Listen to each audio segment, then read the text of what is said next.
Okay class, voice clear है? कोई problem तो नहीं है वॉइस में? मेरा इंटरनेट डिस्कनेक्ट हो गया था, मैंने फिर स्विच किया नेटवर्क। जी क्लास, आवाज क्लियर है? वॉइस में कोई Yes, प्रॉब्लम ma'am. तो नहीं है? No, ma'am. Clear है. ओके, चलो कंटिन्यू करते हैं। हमने ये लास्ट एग्जांपल एक डिस्कस की थी यूज केस डायग्राम की, उसी से रिलेटेड एक लास्ट डायग्राम हम डिस्कस करते हैं, उसके बाद फिर हम एक्टिविटी डायग्राम कंटिन्यू करेंगे। ये हमारे पास लास्ट एग्जांपल है जिसमें हमें ये बता रहे हैं कि आपके पास एक और सिस्टम है जो कि जिसमें कॉन्टेक्स्ट क्या है हमारे पास, credit card validation system with an emphasis on the actors that surround the system. You will find customers of which there are two kinds. ठीक है, आपके पास कस्टमर्स हैं, सबसे पहले जो एक्टर्स होंगे, और उसमें भी आपके पास दो क्लासिफिकेशंस हैं। First one is individual customer and second one is corporate customer. These actors are the roles that human plays when interacting when the system. ये human roles हैं, जो एक्टर्स हैं ये ह्यूमन बेस्ड एक्टर्स हैं, जो आपके system में activity जब इंटरेक्ट करेंगे आपके यूज केसेस से, तो ये ह्यूमन बेस्ड एक्टर्स हैं। In this context there are also actors that represent other institution. ठीक है, वो कह रहे हैं कि हमारे पास और भी एक्टर्स हैं जो कि नॉन ह्यूमन एक्टर्स हैं, जो कि हमारे पास फाइनेंशियल इंस्टीट्यूशन है, let's say retail institution, with which a customer performs a card transaction to buy an item or a service. Let's say जो कार्ड होल्डर्स हैं वो जिस बैंक से या जिस इंस्टीट्यूशन उनको वो कार्ड सर्विस प्रोवाइड कर रहा है, तो वो इंस्टीट्यूशन वो रिटेल इंस्टीट्यूशन है। with which a customer performs a card transaction to buy an item or a service, यानी कि रिटेल इंस्टीट्यूशंस आर बेसिकली आपके पास कार्ड फैसिलिटी प्रोवाइडर्स हैं, जो कार्ड की फैसिलिटीज उन कस्टमर को दे रहे हैं, सो दैट कस्टमर जो है कार्ड सर्विसेज को यूज करते हुए कोई भी आइटम या सर्विसेज बाय कर सके। And another actor is sponsoring financial institution. वो sponsoring financial institutions are which serves as the clearing house for the credit card account. ठीक है, तो इसके लिए आपने यूज केस डायग्राम बनानी है, and that would be the use case diagram. Credit card validation system, system boundary, and system boundary के अंदर तमाम use cases. Outside the system boundary actors हैं हमारे पास, ह्यूमन एक्टर्स में कस्टमर्स हैं जिनको हमने जनरलाइज किया, individual customer and corporate level customer. Then next type of हमारे पास जो यूजर्स हैं, जो नॉन ह्यूमन यूजर्स हैं, retail institution and sponsoring financial institution. ठीक है, फिर हमारे पास क्या होगा, कस्टमर सबसे पहले क्या करेंगे, perform card transaction. Whenever they will perform card transaction, it will connected with the retail institution. तब वो जो इंश्योर करेंगे कि वो जो कार्ड से ट्रांजेक्शन हो रही है उस कार्ड में इतना अमाउंट है या नहीं है, वो सारी चीजें ट्रांजेक्शन परफॉर्म होते वक्त वो जो इंस्टीट्यूशन इन्वॉल्व है जो कार्ड की सर्विसेज प्रोवाइड कर रहा है। देन प्रोसेस कस्टमर बिल, जब आपका बिल जनरेट होगा, सो जब कस्टमर वो बिल प्रोसेस कर रहा होगा तो वो उस रिटेल इंस्टीट्यूशन तक भी जाएगा, सो दैट उसके पास तमाम इंफॉर्मेशन आ सके। reconcile transactions, customer can reconcile transaction anytime.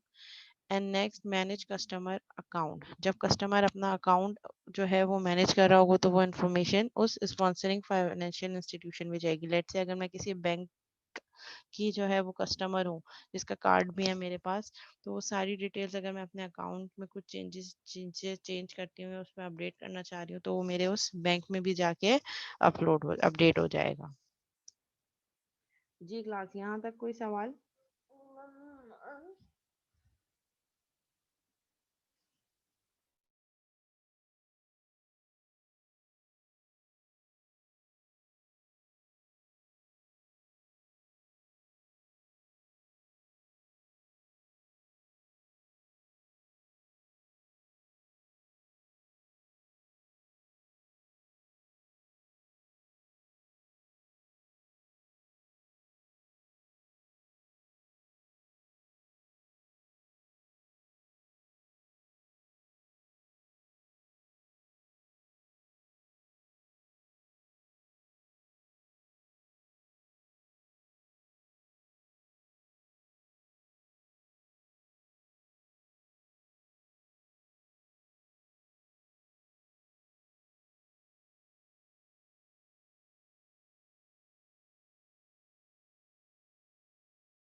Ma'am आपकी एक तो आपकी आवाज नहीं आ रही है, जी, वो और मैंने दूसरा म्यूट मैं किया था।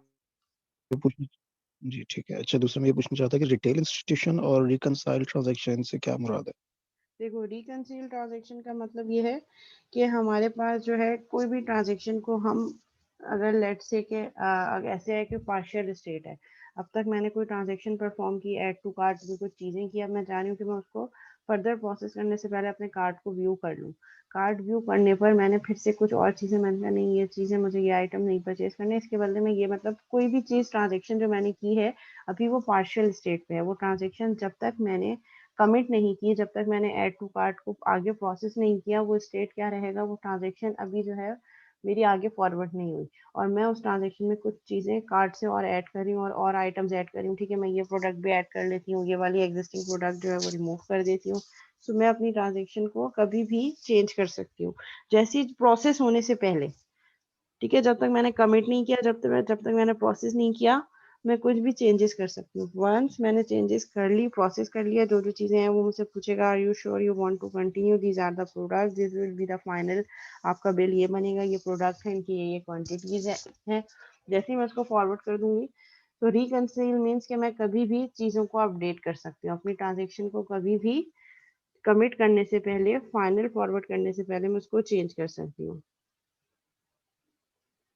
ठीक है मैम, और ये रिटेल इंस्टीट्यूशन से क्या मुराद? रिटेल इंस्टीट्यूशन जो हमें कार्ड की सर्विसेज प्रोवाइड कर रहा है, जैसे हम, मैं कोई एटीएम कार्ड होल्डर हूँ, तो एक तो मैं बैंक से भी कनेक्टेड हूँ, वो बैंक में मेरा अकाउंट है। अगर मैं एचबीएल कार्ड होल्डर हूँ तो मेरा एचबीएल बैंक में अकाउंट होगा, और एचबीएल वाले मुझे कार्ड की सर्विसेज प्रोवाइड करे होंगे। और अगर मेरे पास कोई और थर्ड पार्टी कार्ड है, लेट से मेरे पास कोई क्रेडिट कार्ड सर्विसेज हैं या इस तरीके के, तो जो रिटेल इंस्टीट्यूशन वो जो मुझे कार्ड सर्विसेज प्रोवाइड कर रहा होगा।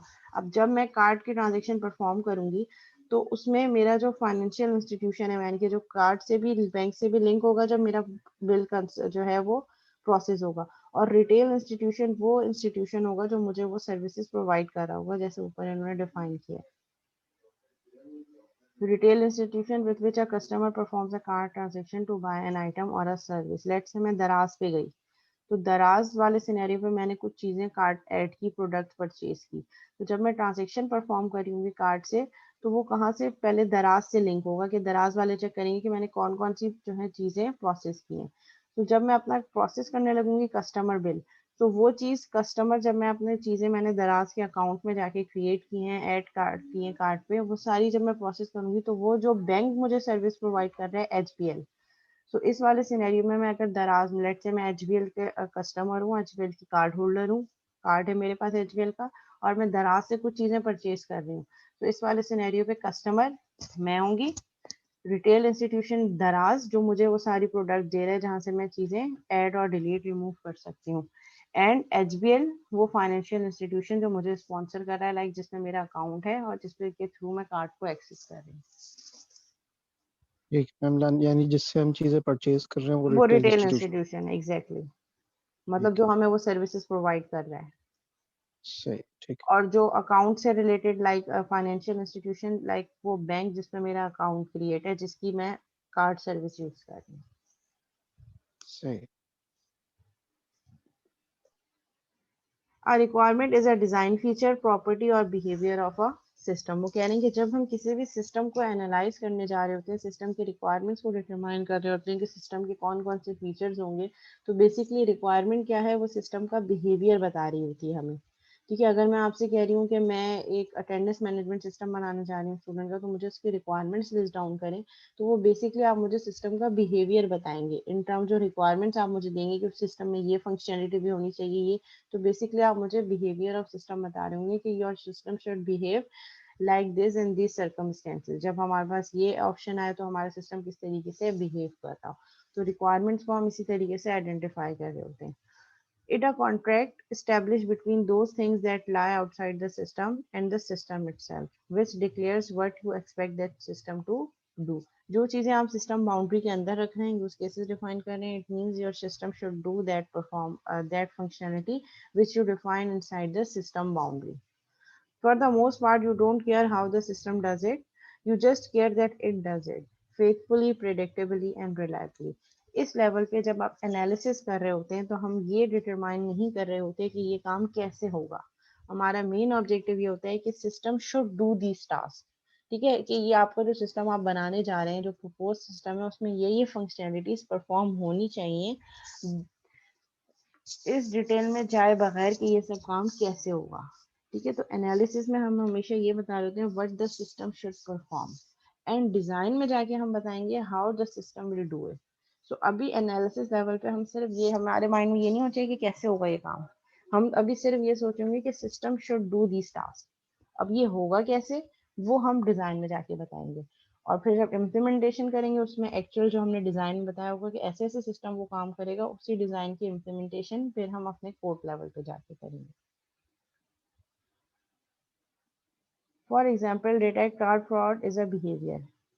ठीक है, वो कहने कि अगर कार्ड पे कोई फ्रॉड हो जाता है, लेट से मेरा कार्ड जो है वो किसी ने मुझसे स्नैच कर लिया, वो उस कार्ड पे कोई ट्रांजेक्शन करना चाह रहा है, तो ये एक बिहेवियर है which is important to both the retail institution, दराज वालों के लिए भी इम्पोर्टेंट है कि कोई उनके पास से जो है कोई जो है वो ऐसा यूजर यूज ना कर ले जो कार्ड होल्डर नहीं है, and the sponsoring financial institution, और वो जो बैंक है उससे रिलेटेड भी इम्पोर्टेंट है कि कोई फ्रॉड ना हो जाए। Similarly, report on account status is another behaviour. अब ये कहने ये क्या बता रहे हैं, ये एक्सटेंड केसेस बता रहे हैं कि ये चीजें एक्सटेंड में है, लाइक नॉट मैंडेटरी, बट अगर आप करते हैं तो इससे आपका सिस्टम और ज्यादा सिक्योर हो जाएगा। Similarly, you can generate report on account status as well, is another behavior required of the system by the various institution in its context.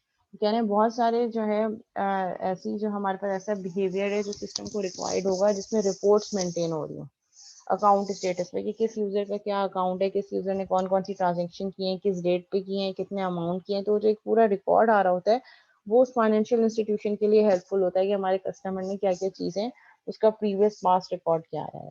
तो ये हमारे पास एक्स्ट्रा केसेस भी हो सकते हैं, extended cases. Modelling the requirements of a system, अब वो कह रहे हैं कि अब आप इन चीज़ों को मॉडल करें कि कौन सी चीज़ किससे कनेक्ट हो सकती है। सारे actors outside the system boundary, customer, retail institution, sponsoring financial institution, और सारे यूज केसेस सिस्टम बाउंड्री के अंदर। Perform card transaction, process customer bill, reconcile transaction, manage customer account, manage network outage, detect card fraud, report on account status. तो अब ये क्या होगा, customer से कनेक्ट होगा परफॉर्म कार्ड ट्रांजेक्शन। ठीक है, ये हमारे पास क्या होगा, परफॉर्म कार्ड ट्रांजेक्शन। देन हमारे पास process customer bill, again connected with customer, process customer bill, reconcile transaction also connected with customer, then manage customer account, sponsoring financial account, जो बैंक हमें वो सर्विस दे रहा है वहीं से हमारा जो है वो अकाउंट मैनेज हो रहा होगा।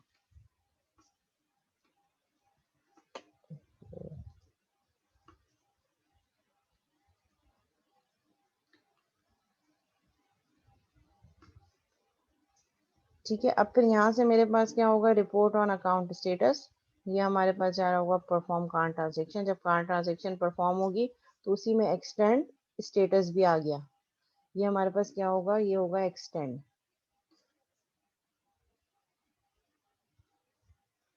ठीक है, लेट्स मैं इसको यहाँ पे मेंशन कर देती हूँ, दिस रिलेशनशिप एक्सटेंड, और स्टीरियोटाइप है तो हम इसको किलोमीटर्स में रिप्रेजेंट करेंगे। Process customer bill, detect card fraud. ठीक है, कार्ड फ्रॉड भी हमारे पास डिटेक्ट हो सकता है। कस्टमर बिल जब प्रोसेस हो रहा है तो वहीं पे आप डिटेक्ट करें कि वो एक्चुअल कस्टमर है या नहीं है। तो फिर हम इसको यहाँ से इसका एक्सटेंड केस ये हो गया, जो एक्सेप्शनल केसेस है, ऑप्शनल बिहेवियर। अच्छा, मेरा माउस पैड कुछ प्रॉब्लम कर रहा है तो ये सही से ड्रॉ हो नहीं पा रहा, तो उसी के अकॉर्डिंगली हम एरोज हेड भी बनाएंगे जैसे एक्सटेंड का होता है। तो ये प्रॉपर्टी मेरा माउस पैड कुछ प्रॉब्लम कर रहा है। ठीक है, ये मैंने एक एरो बना दिया, जैसे हमने देखा था डॉटेड लाइन, तो वो डॉटेड लाइन बन नहीं पा रही। एक्सटेंड है ये भी, तो इस पे भी यहाँ पे मैं एक टेक्स्ट केस एक्सटेंड,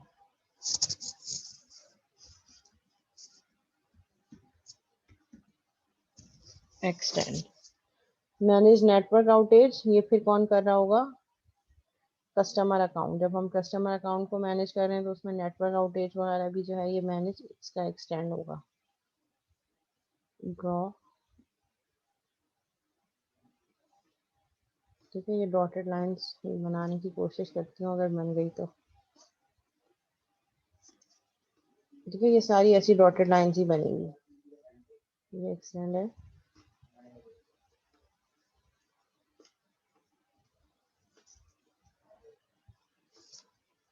ठीक है। तो इस तरीके से हम फर्दर चीज़ें भी इसमें ऐड ऑन कर सकते हैं।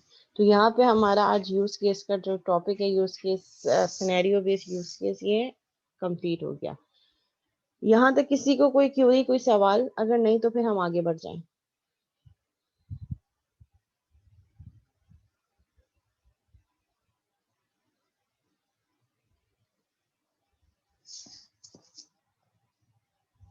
ओके, कोई क्वेरी नहीं है?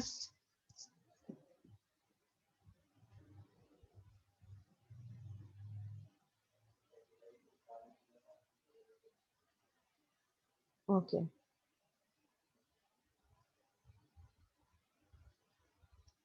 so we are going to start the new topic, which is activity diagram. ठीक है, activity diagram is like flow chart diagram, जो कि आपको सिस्टम का फ्लो बता रही होती है, that how the system will perform under certain conditions.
Okay, so activity diagram हमें क्या बता रही होती है? Flow of control in a system similar to a flow chart. जैसे हमारी फ्लो चार्ट डायग्राम्स होती हैं, इसी तरह हमारे पास एक्टिविटी डायग्राम्स होती हैं, जो हमारे सिस्टम की एक्टिविटी डायग्राम, एक एक्टिविटी बता रही होती है in term of sequence. Sequence में हमारे फ्लो ऑफ इवेंट्स बता रही होती हैं। Activity diagrams are often use in business process modelling. ठीक है, जब हम बिजनेस प्रोसेस डिफाइन कर रहे होते हैं कि how will system will react, जब कोई नई रिक्वायरमेंट आती है तो सिस्टम किस तरीके से काम कर रहा होगा, तो उसकी बेसिस पे बिजनेस प्रोसेस मॉडलिंग के लिए हम एक्टिविटी डायग्राम्स को यूज कर रहे होते हैं, मीन जो हमें बिजनेस प्रोसेस बता रही है। They can also describe the steps in a use case diagram. Use case diagram को देखकर भी आप एक्टिविटी डायग्राम यूज कर सकते हैं। Activities model can be sequential and concurrent. अच्छा, वो कह रहे हैं कि जो आप एक्टिविटीज जो मेंशन करेंगे उस डायग्राम में, वो सीक्वेंशियल भी हो सकती है। Sequential means one by one, कि पहले यूजर आया, उसने लॉगिन किया, फिर उसको मेन्यू व्यू हुआ, फिर मेन्यू व्यू होने के बाद उसके पास सारे ऑप्शंस आए।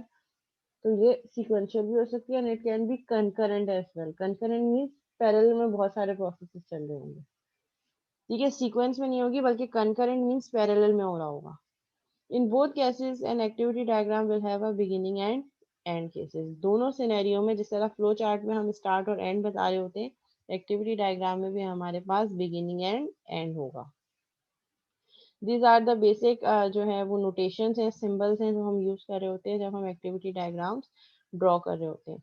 तो इनिशियल और स्टेट पॉइंट हमेशा हमारे पास फिल्ड सर्कल से रिप्रेजेंट होता है विद एरो हेड, जहाँ से हमारी जो है वो एक्टिविटी डायग्राम स्टार्ट होगी। बट स्टार्ट होने से पहले, एक्चुअल ट्रांजेक्शन या एक्शन से पहले, हम क्या करेंगे?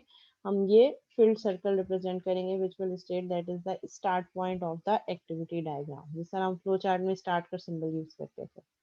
Then next we have activity, और ये एक्टिविटी हमें क्या बता रही है? लेट्स से पैसेंजर चेक्स इन। कोई भी एक्टिविटी जब परफॉर्म होती है तो उसको हम इस रेक्टेंगुलर में रिप्रेजेंट कर रहे होते हैं।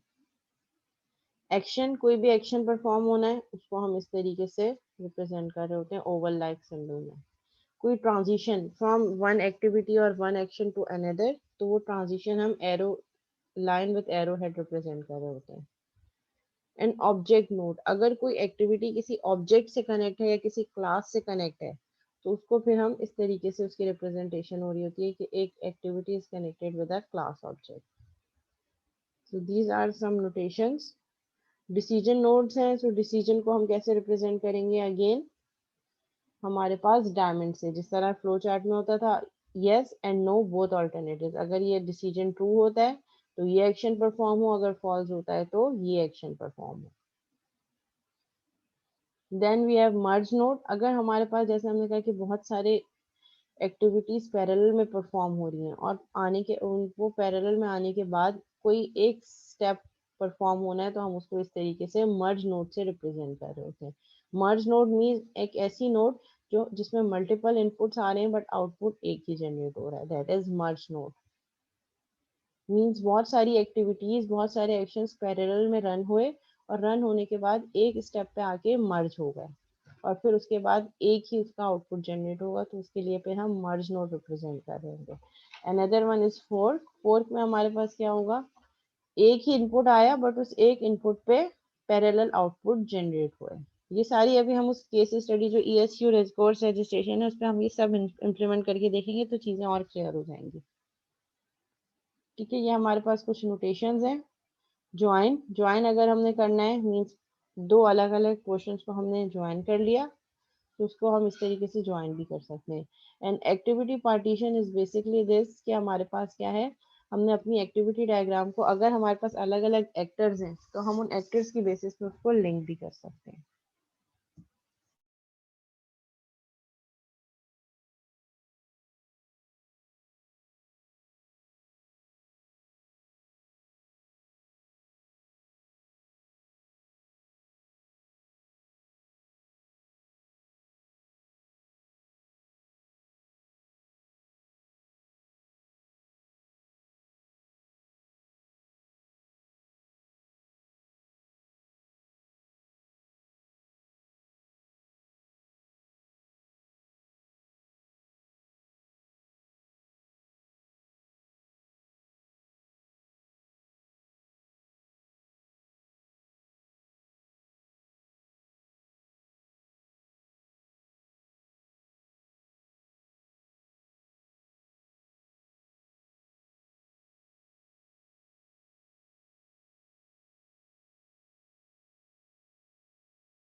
और जो हमारे पास लास्ट है वो हमारे पास क्या है?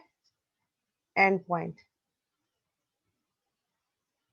मतलब जहाँ पे हमारी एक्टिविटी डायग्राम एंड हो गई। अच्छा, हम पार्टीशन डिस्कस कर रहे थे। Activity partition, when you have multiple roles और multiple actors within an activity diagram. Let's say एक एक्टिविटी डायग्राम में हमारे पास मल्टीपल एक्टर्स हैं, सो उनके टास्क को भी हम पार्टीशन में भी ब्रेक कर सकते हैं। एक एक्टिविटी डायग्राम को एक्टर वाइज हम पार्टीशन में भी ब्रेक कर सकते हैं।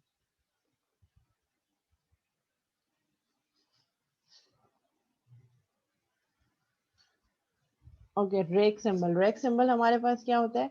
लेट से जब हम मर्ज कर रहे हो तो उसके लिए भी हम rake symbol which represent a hierarchy indicates this activity is expanded in a sub activity diagram. Let's say अगर मैं कह रही हूँ कि एक एक्टिविटी मल्टीपल एक्टिविटीज में अगर ब्रेक हो रही है, तो उसके लिए फिर हम रेक सिंबल भी यूज कर रहे होते हैं। वो रेक सिंबल क्या, किस तरीके से हमें डिटरमाइन कर रहा होगा? हमारे पास एक एक्टिविटी है फिल ऑर्डर, ठीक है, कि ऑर्डर फिल है। अब ऑर्डर फिल होने के बाद हमें डिलीवर ऑर्डर, ऑर्डर डिलीवर करना है। अब डिलीवर ऑर्डर करने के बाद ये कहाँ से कंटिन्यू होगा? यहाँ से डिलीवर ऑर्डर रेगुलर और डिलीवर रश, ये हमारे पास डिसीजन बॉक्स है। ठीक है, और रेग एक्टिव सिंबल क्या बता रहा है कि जब हमारे पास ऑर्डर डिलीवर हो रहा है, लेट्स से फिल ऑर्डर, जब ऑर्डर की डिटेल्स एंटर होनी है उसके बाद next step would be deliver order which is another activity, सब एक्टिविटी। तो उसको हम इस तरीके से ये वाला सिंबल यूज करके, ये रेग सिंबल है हमारे पास, क्योंकि ये डिटरमाइन कर रहा है कि डिलीवर ऑर्डर इटसेल्फ एक अनदर एक्टिविटी, एक डायग्राम है, तो उसको रिप्रेजेंट करने के लिए हम ब्रेक सिंबल भी यूज कर सकते हैं। और डिसीजन अगर हमने रिप्रेजेंट करना है तो डिसीजन के लिए हम क्या करेंगे? Any branch happens mutual exclusion. Let say एक डिसीजन आया अगर ट्रू है तो डिलीवर एरर है, और अगर रश ऑर्डर है तो रश मीन्स कि आपको इमीडिएट चाहिए, फॉरन, इमरजेंसी बेसिस पे। अगर रश केस है तो deliver frequent, else deliver regular. Regular order है तो आप उसको डिलीवर करें। दोनों सिनेरियोस में कहीं एक पॉइंट पे जाके वो कनेक्ट हो रहा होगा, उसके बाद जो भी सीक्वेंस होगी वो परफॉर्म हो रही होगी। Merge any input leads to continuation, जो भी इनपुट आ रहा है उसकी बेसिकली जब कंटिन्यू हो रही है आपकी डायग्राम तो उसको हम मर्ज कह रहे हैं। This is in contrast to a join, in which case all the inputs have to arrive before it continue. Join case में क्या होगा, तमाम के तमाम जो इनपुट्स हैं उनको एक पॉइंट पे पहुंचना होगा आगे जाने के लिए, जबकि मर्ज में क्या होगा, वेटिंग स्टेट नहीं है, कभी भी आए उसके बाद वो मर्ज होके आगे फॉरवर्ड हो सकते हैं।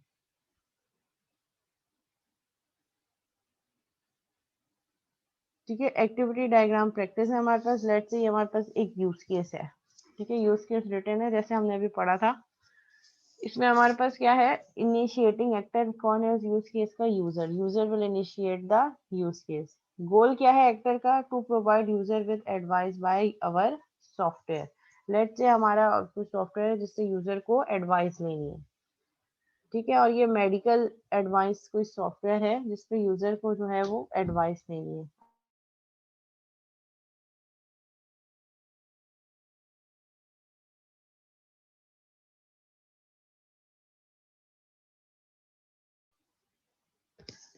ठीक है, सो हमने क्या किया, एक ऐसा सॉफ्टवेयर है, ऑनलाइन सॉफ्टवेयर है जो मेडिकल एडवाइस प्रोवाइड कर रहा है यूजर्स को।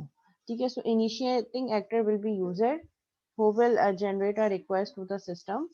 और एक्टर का गोल क्या है, to provide user with advice by our software. Participating actor system, और सिस्टम जो है वो पार्टिसिपेट कर रहा होगा इस इंटरेक्शन में। प्री कंडीशन, पहले से कंडीशन क्या है, the website displace at the dashboard page. अभी हम एक यूज केस डायग्राम पढ़ रहे हैं, उस यूज केस डायग्राम को पढ़ने के बाद हम उसकी एक्टिविटी डायग्राम डिजाइन करेंगे। ठीक है, प्री कंडीशन क्या है हमारे पास यूज केस की, the website displace at the dashboard page.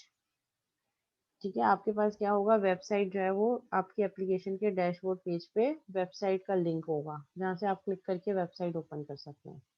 Post condition क्या है, user get their health condition advice on the advice page. ठीक है, जब ये यूज केस कंप्लीट हो जाएगा उसके बाद क्या होगा, यूजर को अपनी जो है वो हेल्थ से रिलेटेड एक गाइडलाइन मिल जाएगी, एडवाइस मिल जाएगी। Fail at connection, unable to show the advice, please try again. वो कह रहे हैं कि अगर ये यूज केस फेल हो जाता है तो क्या कंडीशन आएगी, एक मैसेज प्रॉम्प्ट होगा, unable to show the advice, please try again. ठीक है, अब फ्लो ऑफ इवेंट्स क्या है ये हमारे पास, ये तो हमने इनिशियल बता दिया सारा। अब flow of events for main success scenario, user click the get advice button. सबसे पहले यूजर जो है वो गेट एडवाइस बटन पे क्लिक करेगा। Then system is working with getting advice by our algorithm. Algorithm के थ्रू आपका सिस्टम क्या करेगा, वो वर्क करेगा कि आपको एडवाइस जनरेट करके दे रहा है। जाहिर है वो यूजर से कुछ क्वेश्चंस पूछेगा पहले, यूजर उन क्वेश्चंस के आंसर करेगा तो उसकी बेसिस पे एल्गोरिथम अपनी फंक्शनैलिटी के अकॉर्डिंगली एडवाइस दे रहा हो सकता है वो ब्लड प्रेशर पूछ रहा हो, शुगर लेवल पूछ रहा हो, हार्ट बीट पूछ रहा हो, कुछ सवाल यूजर से पूछ रहा हो, उसका वेट पूछ रहा हो, एज पूछ रहा हो, तो उसकी बेसिस पे वो जो है हेल्थ एडवाइस दे रहा हो एल्गोरिथम की बेसिस पे। जब तक वो आपके पास सिस्टम वर्किंग कंडीशन पे होगा, बैकएंड पे वो एल्गोरिथम रन कर रहा होगा, आपका यूजर क्या कर रहा होगा, वेट कर रहा होगा। Next step would be, system displace our advice on how many minutes the user should active or how long the user should travel per day। ठीक है, तो आपका सिस्टम क्या एडवाइस दे रहा है कि कितने मिनट जो है वो यूजर एक्टिव है और कितना देर जो है वो यूजर ट्रेवल कर सकता है हर दिन। मतलब उसकी हेल्थ कंडीशन की बेसिस पे आपका सिस्टम ये एडवाइस कर रहा होगा through the algorithm. Flow of event for extension, ठीक है, वो क्या कह रहा है कि आपके पास जो वेबसाइट है जिसपे डाटा ये है, फिटबिट की वो है वेबसाइट जिसपे ये पूरा इन्होंने यूज केस रन किया है। Flow of events for extension क्या है, no data in Fitbit, Fitbit में कोई डाटा ही नहीं है। System will display error page which was unable to show the advice, please try again. जो उन्होंने ये वाला कंडीशन बताया था, ये क्या क्या बताया था, alternative flow. Flow of events कि अगर हमारे पास जो है 4 ए कि अगर हमारे पास सिस्टम जनरेट नहीं कर रहा और एरर दे रहा है, and it please we are unable to show the advice, please try again. ठीक है, ये हमारे पास यूज केस है। अब हमें इस यूज केस को देखकर सिनेरियो समझ में आ गया कि क्या सिनेरियो है। सिंपल सिनेरियो है बिल्कुल। अब इस यूज केस को देखते हुए हमने एक्टिविटी डायग्राम ड्रॉ करनी है।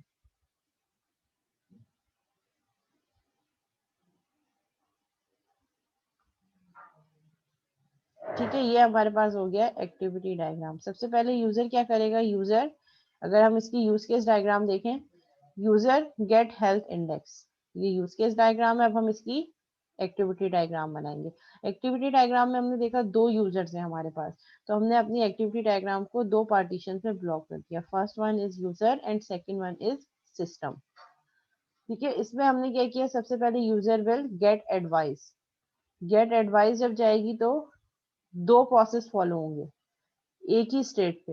एक हमारे पास क्या होगा, यूजर वेटिंग स्टेट पे होगा, और वाइल हमारा सिस्टम क्या कर रहा होगा, इनिशिएट कर रहा होगा एल्गोरिथम को। यानी कि एल्गोरिथम क्या कर रहा होगा, वो उस बेसिस पे जो इन्फॉर्मेशन यूजर ने प्रोवाइड की उसकी बेसिस पे एल्गोरिथम रन हो रहा होगा, और उसी टाइम पे यूजर वेटिंग स्टेट पे होगा। तो it is a merge statement. फिर उसके बाद हमारे पास क्या होगा, जैसे डेटा अवेलेबल होगा सिस्टम के पास, जैसे उसके पास डेटा अवेलेबल हो गया, yes display advice, no it will show an error and that error will be displayed to the user. So that is a simply activity diagram जो system का flow of event बता रही होगी। जी class, यहाँ तक कोई एक सवाल है? जो यूज केस हमने ऊपर डिस्कस किया है उस यूज केस की हमने एक्टिविटी डायग्राम की भी इम्प्लीमेंटेशन दे दी। आप लोग भी इसी तरीके से करेंगे, पहले यूज केस डायग्राम बनाएंगे डिफरेंट सिनेरियोज का, आपका जो प्रोजेक्ट होगा उसकी, और फिर उसके बाद उसके हर यूज केस सिनेरियो का आपके पास क्या होगा, एक एक्टिविटी डायग्राम होगा, जैसे यहाँ पे।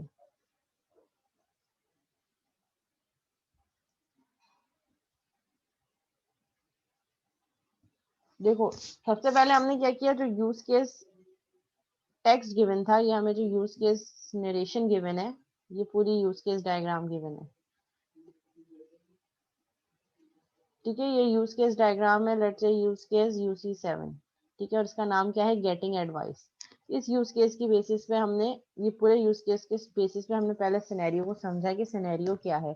यूजर सिंपली आएगा आपकी वेबसाइट पे, बटन क्लिक करेगा गेट एडवाइस, उसके बाद आपका सिस्टम जो है वो एल्गोरिथम रन करेगा, और यूजर उस टाइम पे वेटिंग स्टेट पे होगा जब तक एल्गोरिथम अपनी जो है वो फाइंडिंग्स प्रोवाइड कर रहा होगा। जैसे ही एल्गोरिथम को डाटा मिल गया, उसी अवेलेबल डाटा की बेसिस पे वो कुछ एडवाइस दे रहा होगा यूजर को कि कितना दिन जो है, मतलब उसकी हेल्थ की बेसिस पे आपका सिस्टम जो है वो कोई एआई बेस्ड एल्गोरिथम लगा होगा पीछे, क्योंकि ये बता रहा होगा कि यूजर की हेल्थ कंडीशन की बेस पे यूजर कितना लॉन्ग ट्रेवल कर सकता है एक दिन पे। ठीक है, तो ये सिनेरियो को देखकर हमने एक्टिविटी डायग्राम ड्रॉ कर दी। वो एक्टिविटी डायग्राम ड्रॉ करने से पहले पहले हमने यूज केस डायग्राम ड्रॉ की। यूज केस डायग्राम क्या है, user with in system boundary use case बना दी हमने, गेट हेल्थ इंडेक्स। ठीक है, ये हमारे पास जो फर्स्ट वन है ये हमारे पास यूज केस डायग्राम है। User interact with the system and use case कौन सा यूज करेगा, गेट हेल्थ इंडेक्स। इसी की हमने एक्टिविटी डायग्राम बनाई इस यूज केस की। एक्टिविटी डायग्राम को हमने दो पोर्शंस में ब्रेक कर दिया, क्योंकि हमारे पास दो एक्टर्स हैं, एक एक्टर यूजर है, एक एक्टर सिस्टम है। आप चाहें तो इसको दो उसमें ब्रेक ना करें, लेकिन ब्रेक करने से फंक्शनैलिटी और ज्यादा बेटर डिफाइन होती है। लेट से एक हमारे पास एक्टर है यूजर, एक हमारे पास एक्टर है ये सिस्टम। जैसे हमने पहले ही यूज केस में पढ़ा कि ये यूज केस कौन इनिशिएट करेगा, ये यूज केस इनिशिएट करेगा यूजर। ठीक है, ये इनिशिएट यूज केस करेगा यूजर। तो देखें स्टार्ट यूजर से हुआ, user get advice, get advice के बटन पर उसने क्लिक किया, तो इस एक्टिविटी के बाद दो एक्टिविटीज इनिशिएट होंगी, दोनों पैरेलल में साथ में चल रही होंगी। यूजर के लिए यूजर वेटिंग स्टेट पे होगा, और वो जैसे ही वो गेट एडवाइस का बटन प्रेस करेगा